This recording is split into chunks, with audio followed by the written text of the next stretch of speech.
continue ce matin dans la série Fils et filles du roi. Et ce matin, il va être question de ce qu'est la vraie vie. Hein, on trouve peut-être qu'on vit une vie un peu anormale ces temps-ci. Ce matin, vous allez voir que peu importe ce qui se passe dans ce monde, on peut vivre la vraie vie. Et tout de suite, en commençant, on va y aller avec une illustration. Hein, on sait que le travail est trop valorisé dans notre société. Même les chrétiens, on en vient à mépriser le repos, alors que c'est le jour 1 de l'histoire de l'humanité, n'est-ce pas? Vu qu'on a été créé le 6e jour et que le 7e jour, c'était le jour de repos, et que ça fait aussi partie des 10 commandements, le repos. Mais dans notre société, c'est tellement rendu trop important qu'on oublie ce genre d'éléments essentiels. Mais pour le bien de notre illustration ce matin, on va faire semblant que c'est comme ça que ça fonctionne, que la chose la plus importante, c'est le travail. Et dans l'illustration, on parle de la job rêvée, hein, le travail, la job parfaite. À quoi ressemblerait cette job-là? La job de rêve serait dans l'entreprise de nos rêves, une entreprise qui fait une différence, qui fait avancer les choses, qui contribue à rendre ce monde meilleur à la gloire de Dieu. Une entreprise là, qui littéralement donnerait vie aux gens, rien de moins. Elle donne vie à ses clients et aussi par rapport à ses employés, elle met de l'avant la progression continue de ses employés. Alors, elle les fait progresser là, de manière miraculeuse. Deuxièmement, dans cette entreprise parfaite, on a la description de tâches parfaite qui permet de mettre à profit là, nos dons de manière extraordinaire. Nos champs de compétences particuliers sont mis à profit. Et l'horaire ainsi que où on travaille, c'est parfaitement adapté en tout temps à toute situation. Wow, quel bel job! En fait, c'est exactement la réalité des fils et des filles du roi. La job de rêve dans la véritable entreprise de rêve à vie. Bienvenue dans l'entreprise familiale, l'entreprise dans laquelle le boss, le propriétaire, le DG, le PDG de l'entreprise est parfait. Hein? C'est qui? Le boss, le patron, le propriétaire, le PDG, c'est Dieu, le Père. Et nous, qui sommes-nous?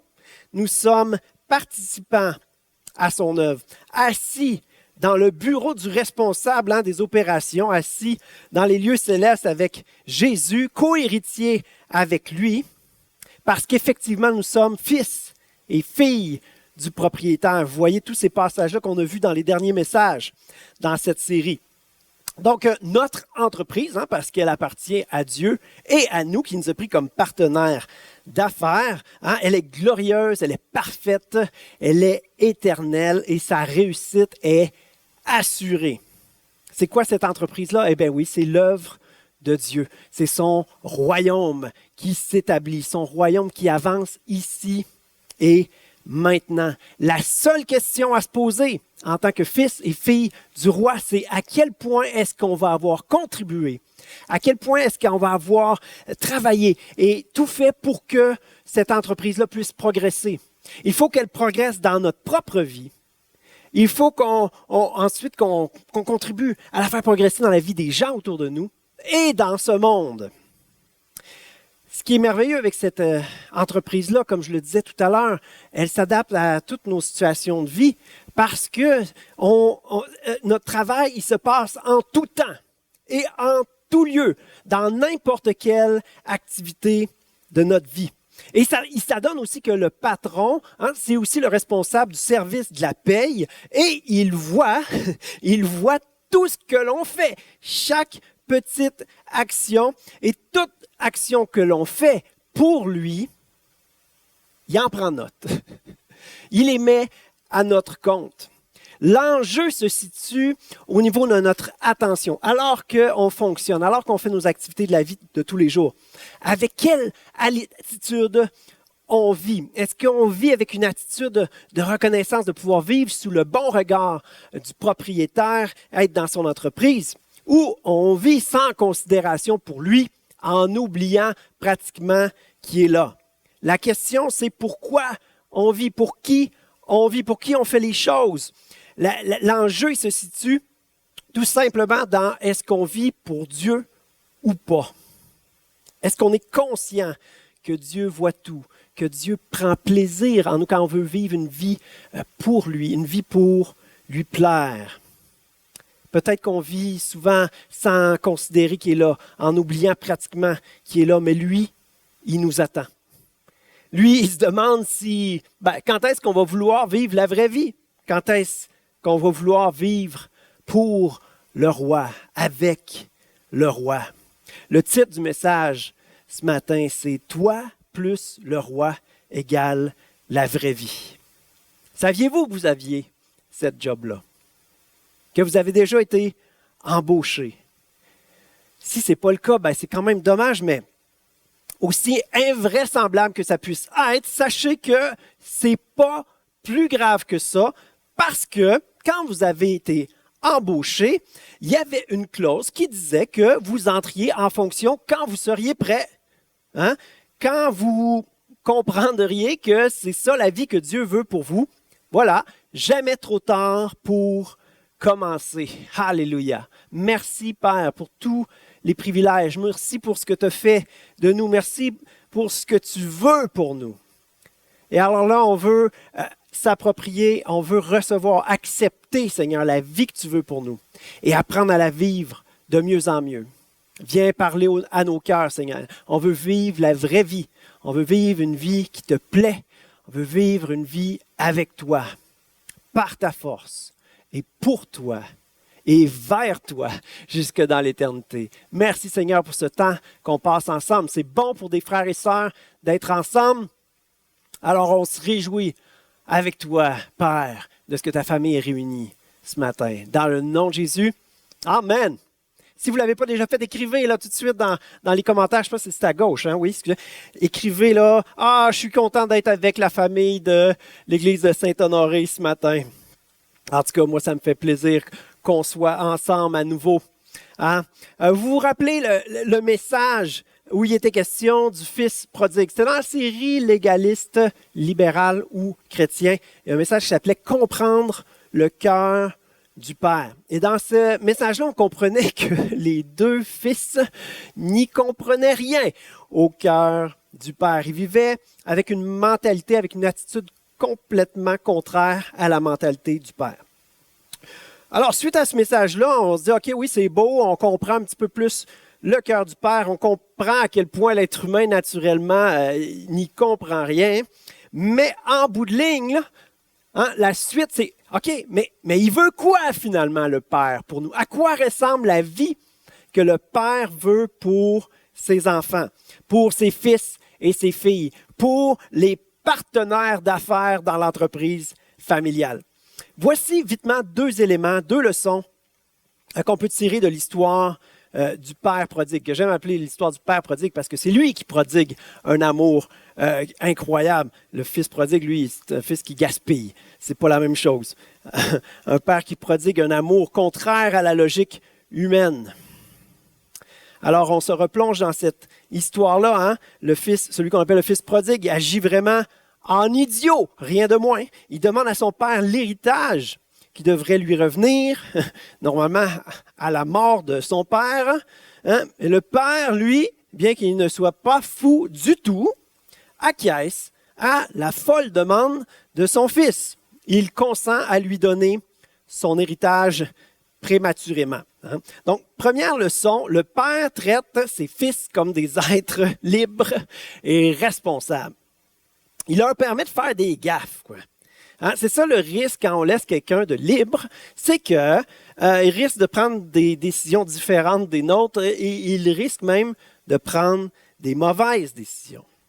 Mais le père refuse de contrôler ses fils. Il veut qu'ils soient libres et responsables. Il croit en ses fils. Il croit que ses fils vont apprendre à gérer leur liberté. Et il permet même à son fils d'aller jusqu'au bout de sa folie. Il va se faire du mal, son fils. Mais pourquoi le père fait ça? Mais je pense qu'il discerne que son fils est un peu fou et qu'il ne comprendra jamais. Le fils ne comprendra jamais qu'il n'y a rien de mieux que la présence du père. Il n'y a rien de mieux que d'avoir la possibilité de collaborer avec le Père. Et je pense qu'il est conscient que son fils ne prendra jamais conscience de ça tant qu'il n'expérimentera pas le vide et la misère d'une vie loin de son Père. Le fils, qu'est-ce que tu veux? Il a besoin d'apprendre de ses erreurs. La sagesse, ça ne fait pas. Il a besoin d'apprendre de ses erreurs. C'est triste, mais souvent c'est comme ça avec l'être humain. Alors pourquoi le Père laisse partir le Fils? Il sait qu'il n'y a rien de plus puissant pour transformer une vie qu'une collision, un accident, collision frontale, pow, entre la misère de l'homme et la miséricorde, la grâce, l'amour parfait et immérité de notre Père. En fait, il n'y a juste rien de plus puissant que l'amour de Dieu sur terre. Rien de plus puissant que l'amour de Dieu. C'est son arme fatale, arme de destruction massive pour désarmer l'armée de l'ennemi, l'armée de la mort. Alors voici la scène où le Fils revient, tout piteux. Il va dire, « Père, j'ai péché contre le ciel et contre toi, je ne suis plus digne d'être appelé ton fils. » C'est vrai. Et il n'aura pas le temps de dire plus que ça. Il avait pensé dire autre chose, mais le Père l'arrête tout de suite. Juste là, parce que le critère nécessaire, le critère exigé, le critère d'embauche dans l'entreprise, le critère pour être réadmis dans la maison du Père est déjà réglé. Le Fils a déjà démontré qu'il présente le critère. Le critère, c'est quoi? C'est de reconnaître son péché, de reconnaître qu'on ne mérite rien de Dieu. Le Fils s'approche avec humilité et foi. Il était parti en disant « Donne, donne, donne, donne, donne ». Il revient en disant « Fais de moi, je veux être un esclave, fais de moi un de tes employés ». Le Père fait de lui un fils. À ce moment-là, alors qu'il revient avec humilité, avec foi, il fait juste le reconnaître, il fait juste dire « J'ai péché contre le ciel et contre toi, je suis plus digne d'être appelé ton fils ». Puis à partir de ce moment-là, le Père le prend en charge. La vraie vie commence. La suite des choses, le rôle du Fils, ça va être de continuer, de collaborer avec le Père, de cultiver cet état d'âme-là d'humilité, de cultiver sa foi, sa confiance en Dieu, sa confiance dans le Père pour continuer de progresser avec lui. Alors, le Père l'arrête tout de suite quand il dit ça et va dire à ses serviteurs, « Apportez vite le plus beau vêtement et mettez-le lui. Passez-lui un anneau au doigt et mettez-lui des sandales aux pieds. Amenez le veau qu'on a engraissé et tuez-le. Mangeons et réjouissons-nous, car mon fils que voici était mort et il est revenu à la vie. Il était perdu et il est retrouvé. » Et ils commencèrent à faire la fête. Le Père ne le contredit pas, hein? Il ne dit pas « Mais non, c'est pas grave. » Il laisse juste le Fils être saisi, renversé par la miséricorde, la grâce, par l'amour inconditionnel de son Père. Le Père, c'est comme de rien dire, c'est comme dire, oui, c'est vrai, tu as péché contre moi, tu m'as tourné le dos. Tu aurais même préféré que j'existe pas, hein, que je sois mort. Tu voulais plus être mon fils, ça t'intéressait plus. Puis là, tu reviens. Eh bien, je t'accueille comme un fils. C'est illogique. Mais c'est exactement ça l'histoire de tout chrétien. On a été créé par Dieu, comme tous les êtres humains, mais on a vécu comme des ennemis de Dieu, avec une mentalité « donne-moi, je prends, je prends, je prends ». Mais alors qu'on revient repentant vers Dieu, puis qu'on dit « fais de moi ce que tu veux, fais de moi un de tes enfants », eh bien là, on découvre le pardon, la grâce de Dieu. On est réconcilié, adopté. Vous voyez, le Fils ne voulait plus avoir le Père comme Père. Il ne voulait plus être un fils, mais alors qu'il revient, c'est comme si le Père l'adopte à nouveau. T'es mon fils. Le seul prix, c'est de s'être approché avec humilité et avec foi. En introduction, j'ai parlé du statut un peu qu'on a en tant qu'enfant de Dieu, les participants à la nature divine, co-héritiers avec Christ et tout ça. Mais voici quelques privilèges qui viennent à l'embauche. Alors que le Fils est accueilli à la maison, plusieurs choses qu'on vient de lire dans le texte, des privilèges ou des primes qui viennent à l'embauche. Se fait donner le plus beau vêtement, un anneau au doigt et des sandales aux pieds. Et ces trois éléments-là, ça représente quand même quelque chose. Le plus beau vêtement, ils vont aller faire la fête. Et le plus beau vêtement, c'était pour l'invité d'honneur. Alors le Fils qui revient, probablement habillé en haillons, lui qui a vécu dans la débauche, probablement que s'ils en ont entendu parler, sa réputation ne devait pas être très bonne. Mais là, le Père lui donne le vêtement d'honneur et lui redonne sa dignité, quoi. Il retrouve sa dignité. Un anneau au doigt, c'est avec l'anneau qu'on signait, qu'on authentifiait des documents. Donc, l'anneau, c'est que le Fils peut signer au nom de la compagnie, il représente la compagnie, il a le pouvoir, il a l'autorité. L'anneau, c'est d'avoir la carte de crédit puis le chéquier de l'entreprise. Rien de moins. Les sandales aux pieds. Les esclaves ne portaient pas de souliers. Le Fils pensait revenir travailler comme un esclave, mais son père l'accueille comme un fils. Non, tu ne seras pas un esclave. Encore là, une autre belle image. C'est comme s'il le rachète. Il lui donne sa liberté. En gros, le Père dit, je te redonne ta dignité, ta position privilégiée et honorable de fils. Tu ne seras pas un esclave ici. Tu retrouves tes privilèges, tes fonctions et ton pouvoir. Go, on s'en va fêter ça ensemble. C'est la totale. Il le restant au même titre qu'avant son départ. C'est complètement injuste comme façon de fonctionner. Et le grand frère va expérimenter cette frustration-là. On lit un peu plus loin dans le passage, le fils aîné se mit en colère et il ne voulait pas entrer.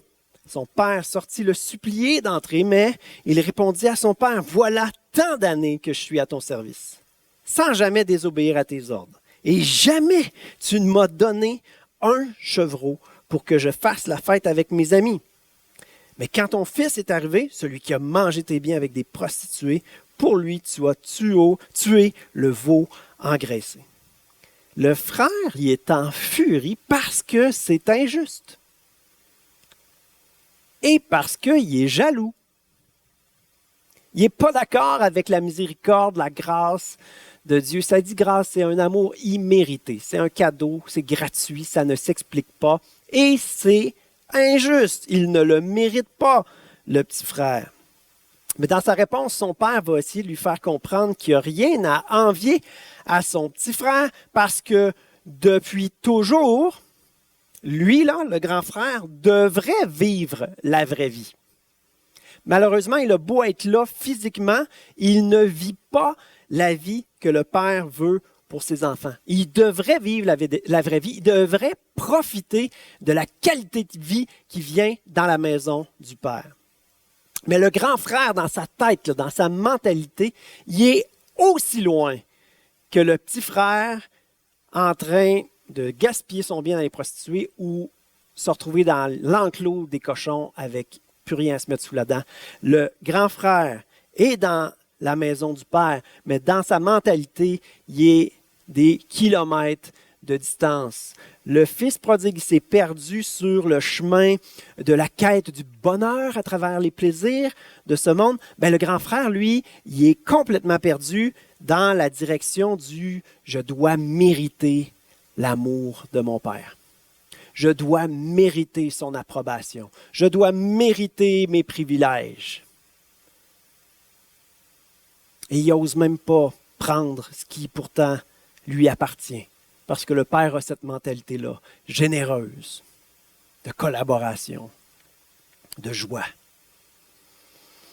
Et nous, on hésite encore à prendre ce travail-là. Qu'est-ce que le Père va dire au grand frère qui refuse d'entrer? Nous, on aurait le goût de dire, « Mais voyons, tu ne comprends pas? » Qu'est-ce que son Père va faire? Son Père sortit le supplier d'entrer. « Mon enfant, lui dit le Père, tu es toujours avec moi et tout ce que j'ai est à toi. Mais il fallait bien faire la fête et nous réjouir parce que ton frère que voici était mort et il est revenu à la vie. Il était perdu et il est retrouvé.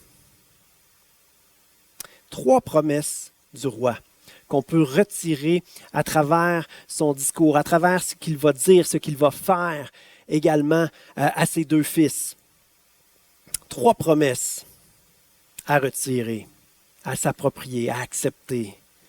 3 promesses sur lesquelles construire la vraie vie qu'on veut vivre avec le roi, dans la présence du roi.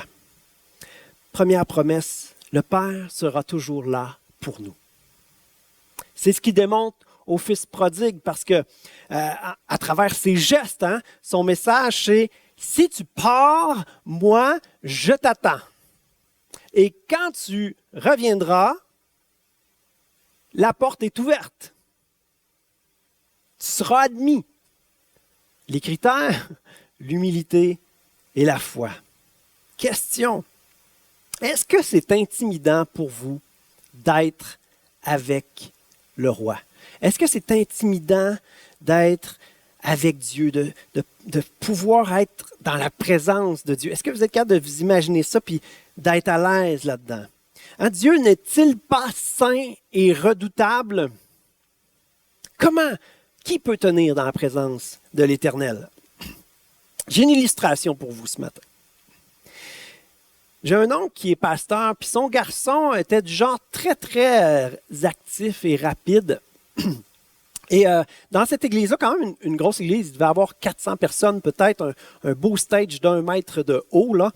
Et donc, mon cousin, lui, là, pendant l'éducation chrétienne des enfants à l'école du dimanche, il a réussi à s'évader. Et là, il est monté et il est arrivé dans la grande salle où son père est en train de prêcher, voilà, devant l'assistance. Là, c'est une salle de 600 personnes, 400 personnes, 1 mètre de haut, le stage. Le bonhomme en cravate qui prêche. Lui, là, il n'a pas hésité une seconde. Il a couru toute l'allée, puis il est allé dans les bras de son papa. Intimidant pourtant, normalement, une foule de 400 personnes, une grande salle, un stage haut, un monsieur en cravate qui parle sérieusement. La question, c'est quoi, non? Est-ce que c'est intimidant d'être avec le roi? La réponse, c'est que pas quand c'est ton père. Quand c'est ton père, c'est tout à fait normal de t'approcher de lui, de t'asseoir sur ses genoux. C'est intimidant de s'approcher du trône du roi des rois, du créateur de l'univers. Mais quand c'est ton père, c'est tout à fait naturel de s'approcher avec confiance, avec assurance, d'aller s'asseoir sur les genoux de notre papounet céleste. C'est normal, c'est quelque chose qu'on peut faire. Ben oui, là on est adulte, ok, on collabore avec le roi, mais parfois on a besoin de se faire prendre dans les bras de notre Père. Et notre Père sera toujours là pour nous. La porte est toujours ouverte, ses bras sont toujours grands ouverts. Il nous attend. Comment vivre pour le roi au quotidien? Alors, concrètement, comment on fait? Bien, c'est à travers la prière. La communication entre l'être humain et Dieu, c'est à travers la prière. Donc, comment on fait pour vivre pour Dieu au quotidien? Bien, c'est de prier à chaque jour. Seigneur, ma vie t'appartient. Utilise-moi aujourd'hui. Face à n'importe quelle situation, on lui demande « Qu'est-ce que tu penses de ça, toi? » Face à n'importe quel problème, on demande à Jésus « Qu'est-ce que tu ferais, toi? » Et aussi, on parle à notre âme. Est-ce que je reflète le cœur de Dieu par mon attitude, dans mes pensées? Pas juste nos paroles, mais dans nos pensées. Et là, le Seigneur vient nous corriger. Il vient nous apprendre. Il nous aime. Sonde-moi, Seigneur. Brise-moi. Utilise-moi. Et alors qu'il fait son œuvre en nous, c'est glorieux, c'est merveilleux. C'est son règne qui avance. Et plus il agit en nous, plus il peut agir librement à travers nous. Et là, on le voit agir dans les gens autour de nous. On voit son règne avancer dans ce monde. Deuxième promesse, Dieu désire nous faire régner et administrer avec lui. C'est la job de rêve. Hein? Le Père, c'est le meilleur patron. Le boss nous veut dans son équipe. Puis il est bon, il est généreux. Il veut qu'on triomphe avec lui. Quand tu es dans l'équipe de Dieu, tu gagnes, c'est sûr. Toi, plus le roi, égale une super équipe. Et on fait partie de l'Église. On est un tout ensemble, avec le même Père, avec Christ qui est le chef. Avec lui. Il n'y a pas de limite à ce qu'on peut accomplir. Dieu veut nous faire régner avec lui. Hein? Mettez-lui des sandales aux pieds. Le grand frère, il en a déjà des sandales, lui. Mais là, on est libre. Hein? On est libre. Le fils prodigue a mal utilisé sa liberté. On est libre, on est responsable de choisir de collaborer avec Dieu. Revêtez-le du plus beau vêtement. On a une dignité. On est des hommes, des femmes honorables. On a une grande valeur aux yeux du roi des rois. Une grande dignité. On n'a pas besoin de la prouver. On n'a pas besoin de la chercher dans le regard des gens. Notre Père céleste nous aime. Rappel des deux promesses qu'on a vues. Le Père sera toujours pour nous. Hein? Dieu il est de notre bord. Il veut notre bien. C'est le meilleur patron. Travailler avec lui, c'est la job de rêve. C'est la vraie vie. Le Père sera toujours pour nous. La deuxième, Dieu désire nous faire régner et administrer avec lui. C'est pas pour rien, parce qu'en fait, c'est parce qu'on est copropriétaire. On est partenaire d'affaires, on est co-héritier. Hein? La troisième promesse, c'est que tout ce qui appartient au Père est à nous. Mettez-lui l'anneau au doigt. Le grand frère l'a depuis le début. Cet anneau, il l'a aussi, lui. La bague, le sceau familial. Hein? Il nous met la bague au doigt. Ça veut dire qu'on a le pouvoir. On a du pouvoir. L'Église, les enfants de Dieu. Prenons par exemple quelque chose de miraculeux, justement. Hein? Les dons spirituels, les signes qui accompagnent ceux qui ont cru, qui devraient se manifester davantage dans l'Église, assurément, davantage dans ma vie. Les dons spirituels, mes amis, ce n'est pas pour une élite spirituelle. C'est pour des fils, des filles du roi qui ont la foi d'un enfant, qui croient que le Père céleste veut manifester sa gloire, sa puissance à travers l'Église, à travers le corps de Christ. Le Christ est glorifié, le Père est glorifié. Et nous, on participe à ça, participants de la nature divine, ambassadeurs du ciel qui font avancer le royaume des cieux sur terre. Avec la foi d'un enfant. Est-ce qu'il y a des amen dans les commentaires? Hein? C'est pas pour une élite spirituelle, c'est pour les fils, des filles du roi qui ont la foi d'un enfant. Amen. Amen. Rappelez-vous ce que Jésus a dit à ses disciples quand ils ont allumé, quand ils ont compris que leur maître, Jésus, c'était le Messie promis, c'était le Fils de Dieu. Jésus va leur dire dans Matthieu 16, il parle à l'apôtre Pierre, il va dire « Tu es Pierre, c'est-à-dire roc, et sur cette roche, j'édifierai mon Église, devant laquelle ni le pouvoir de la mort, ni les puissances infernales ne résisteront. Aucun ennemi ne pourra la détruire. Je te donnerai les clés du royaume des cieux. Ce que tu interdiras ou permettras ici-bas sera sanctionné par l'autorité divine. » C'est assez intense comme parole, comme promesse. Je vous donne les clés du royaume. Il a donné ça à l'Église. La construction de l'Église, on sait, Jésus, c'est la pierre angulaire. Et quand il dit tu es pierre sur cette roche, c'est cette révélation-là que Jésus-Christ est le Sauveur, le Messie. Et à ce moment-là, il fait de nous des pierres vivantes. C'est l'apôtre Pierre, dans sa première lettre, qui va prendre cette illustration-là, que tous les chrétiens, on est des pierres vivantes et que Dieu crée, il est en train de faire un édifice, un temple spirituel dans lequel sa présence habite d'une manière extraordinaire. On comprend à travers ça qu'on est membre d'un tout, que l'Église a les clés du royaume et qu'ensemble, avec Dieu, on est maître de tout. Je trouvais ça important de prendre ce segment-là parce que dans l'histoire du Fils prodigue, on le voit sur le plan individuel, mais on comprend que c'est quelque chose de collectif, mais que si l'Église était unie, active, intense à vivre ensemble la foi, c'est ce qu'on verrait se réaliser à travers nous. On a les clés du royaume. Avec Dieu, on est maître de tout, appelé à régner, à gérer, à administrer, à travailler, à contribuer à l'avancement de son royaume sur terre. On fait partie d'une entreprise familiale. L'Église de Jésus-Christ, c'est une entreprise familiale qui a Dieu pour père et Christ comme chef. Le grand frère, lui, a un problème différent. Le point ici, c'est que tout ce qui appartient au Père est à nous.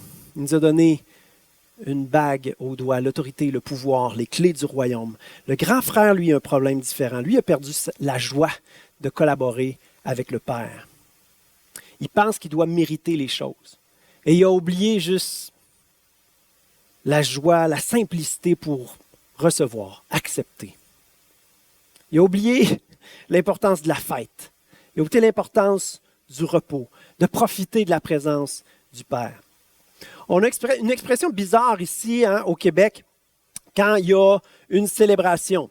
Quand c'est un jour de fête et qu'on va se gâter, on va se justifier en disant « Ah, mais c'est pas toujours fête! C'est pas toujours fête! » Mais, tu sais, à Noël, là, on fête Emmanuel, Dieu avec nous. Alors pour nous chrétiens, Dieu est toujours avec nous. Alors pour les chrétiens, c'est toujours Noël. Alors cette expression-là, on devrait la mettre aux poubelles. On devrait pouvoir dire, c'est toujours fête. C'est toujours fête. Réjouissez-vous toujours dans le Seigneur. C'est la gloire dans ta vie? Super! Mais réjouis-toi surtout que ton nom est écrit dans le livre de vie. C'est le fiasco dans ta vie, tout s'effondre. Pas grave. Réjouis-toi, ton nom est écrit dans le livre de vie. Réjouis-toi toujours parce que le Père est toujours avec toi. Dieu est de ton bord, il croit en toi, il ne te lâchera pas. Il veut que tu collabores avec lui, il veut que tu festoies, que tu fêtes, que tu célèbres avec lui. Le frère, lui, voit le Père comme un maître sévère, exigeant. Il pense qu'il doit mériter que son Père lui donne un chevreau pour fêter avec ses amis. Mais le Père lui dit, tout ce que j'ai est à toi. Prends-le, ton chevreau. Va fêter avec tes amis. Arrête de travailler comme un esclave. Ici, c'est l'entreprise rêvée. Ça veut dire que les ressources du royaume sont à notre disposition. Les ressources du royaume sont à notre disposition pour en faire bénéficier les gens, mais pour en profiter aussi et se réjouir avec le Père. Les ressources du royaume, pour faire avancer le royaume de Dieu, les ressources, c'est quoi? C'est le pardon, la provision de Dieu, c'est le Saint-Esprit, c'est sa puissance, c'est les dons spirituels qui sont mis à notre disposition. Les ressources, elles sont où ces ressources-là? Bien, les ressources, elles sont dans le Père. Il faut les expérimenter pour notre propre vie. De la même façon que le Père t'a accueilli, accueille. De la même façon que le Père t'a pardonné, pardonne. Mais il faut recevoir ce que le Père a pour nous. Quand tu auras expérimenté l'amour de Dieu, quand tu auras expérimenté toutes les bénédictions, l'œuvre que Dieu veut faire, tu vas être reconnaissant. Éternellement, tu vas vouloir vivre pour lui. Tu vas savoir qu'est-ce que les autres ont besoin. Tu vas avoir quelque chose à donner. Tu vas pouvoir aimer ton prochain comme toi-même tu as été aimé par Dieu et tu as accepté cet amour-là. La stratégie d'affaires du Père, c'est l'amour. C'est l'amour, c'est sa stratégie d'affaires, c'est son arme fatale. Ça tue l'amour, ça renverse l'amour. Et nous, à travers les relations, à travers nos contacts, nos rencontres de tous les jours, on est appelé à être les mains, on est appelé à être la bouche. de parler des paroles de vie. On est le corps de Christ, on représente Dieu sur terre, les ambassadeurs du ciel. Que les gens autour de nous puissent se buter aux ressources du royaume, se buter à la miséricorde, à la grâce, à l'amour, être percutés, être saisis, être renversés, désirer la paix que Dieu donne, qu'ils vont voir en nous, la joie, l'amour. Oh, que ce monde a besoin de Dieu. Oh, que c'est l'opportunité incroyable pour l'Église de pouvoir briller comme jamais. Collaborer avec Dieu. C'est ça la vraie vie. C'est ça la vraie vie. Ah, Seigneur Jésus. Prions ensemble, juste penchons la tête, puis demandons à Dieu de nous aider à saisir et à vivre cette vie-là qu'il veut pour nous. Ah, Seigneur Jésus. Seigneur Jésus. On regarde tellement trop souvent à notre nature humaine, Seigneur, puis à nos faiblesses, à nos manquements, à nos péchés, Seigneur. Pardonne-nous. Mais aide-nous surtout à accepter ton pardon. Seigneur Jésus, moi je te demande pardon surtout pour notre refus de ton amour. Notre refus, on se prive de ton pardon. On néglige le salut qu'il y a en Jésus-Christ, cette œuvre parfaite qui rend possible toutes ses promesses. Seigneur Dieu, pardon pour notre incrédulité en ton amour, en la puissance de la croix. Seigneur, on veut vivre pour toi, on veut collaborer avec toi. On veut faire avancer ton royaume. Seigneur, je te prie d'agir en moi, agir dans mes frères et sœurs. Seigneur, certains ont besoin de se retrousser les manches puis de vivre davantage pour toi dans ce monde puis faire une différence avec courage, avec ton amour. D'autres ont besoin de se tourner vers toi puis te demander de faire d'eux ce que tu veux. De te demander de les briser, de te demander de sonder leur cœur, de les guérir. Il y en a, Seigneur, qui ont besoin que tu agisses en eux. Il y en a qui sont à l'étape d'avoir le courage de te représenter sur terre, de parler aux gens de toi, d'aimer les gens en ton nom. Seigneur, dirige, guide, fortifie tes enfants, alors que on veut mettre à profit, Seigneur, tout ce qu'on a pour l'avancement de ton royaume. Merci pour ton accueil.